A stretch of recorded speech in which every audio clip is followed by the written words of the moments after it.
Hamas chief ఇస్మాయిల్‌ను గుర్తు తెలియని వ్యక్తులు హత్య చేశారు. ఇరాన్ రాజధాని టెహరాన్‌లో ఈ హత్య జరిగింది. ఇజ్రాయెల్, హమాస్ పోరులో ఇది కీలక పరిణామంగా మారింది. అక్టోబర్ 7 నాటి దాడుల తర్వాత ప్రతి ఒక్క హమాస్ కార్యకర్తని మట్టుబెడతామని ఇజ్రాయెల్ పలు సందర్భాల్లో చెప్పింది. అయితే అత్యంత రక్షణ ఉన్న ఇరాన్ వంటి హమాస్ మిత్ర దేశంలోనే ఇస్మాయిల్‌ను హతమార్చడం సంచలనంగా మారింది. అయితే ఇప్పటికీ ఎవరు, ఎలా చంపారు అనే విషయం వెలుగులోకి రానప్పటికీ ఈ హత్యలో ఇజ్రాయెల్ మొసాద్ ప్రమేయం ఉందని హమాస్ ఆరోపిస్తుంది.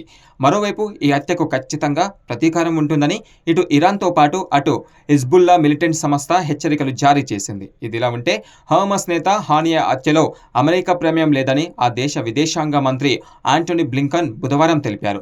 సింగపూర్ పర్యటన సందర్భంగా న్యూస్ ఛానల్‌కి ఇచ్చిన ఇంటర్వ్యూలో బ్లింకన్ మాట్లాడుతూ దీని గురించి మాకు ఏమీ తెలియదని, దీంట్లో మా ప్రమేయం లేదని చెప్పారు. ఇరాన్ కొత్త దేశాధ్యక్షుడి ప్రమాణ స్వీకారానికి హాజరైన కొన్ని గంటల తర్వాత ఇస్మాయిల్ మరణాన్ని ఇరాన్లోని ఒక వార్తా సంస్థ వెల్లడించింది. ఇక ఖతార్‌లో ఆశ్రయం పొందుతున్న ఇస్మాయిల్ ఈ ప్రమాణ స్వీకారం కోసమే టెహరాన్‌కు వచ్చి హత్యకు గురయ్యాడు.